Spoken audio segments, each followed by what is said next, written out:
We looked into ideas from both sides of the aisle, Republican and Democrat, about how the next president might approach climate change. There was not much disagreement about the fact that moving to a clean energy economy would be good for America.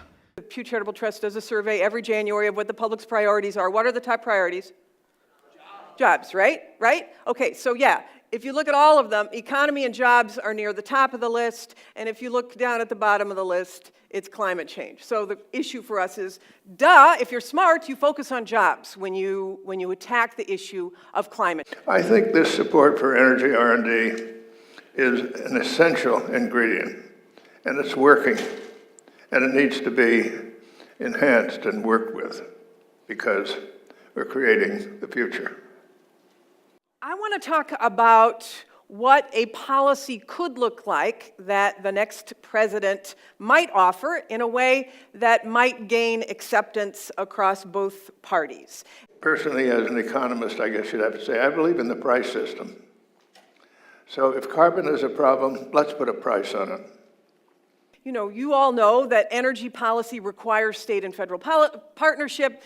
Energy is done at PUCs, it's done at FERC, you require a joint, and if we wait for Congress to do all of the little bitty pieces related to national, federal, or federal energy policy, we would all be losing our hair, it will all be gray, we will never do it in our natural lives. And finally, we looked at the question of how the next president might best set up his or her government.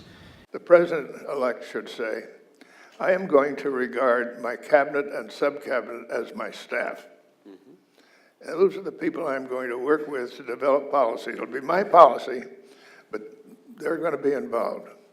And they have a lot to contribute. They've been there, they understand where the bodies are buried. They can be extremely helpful.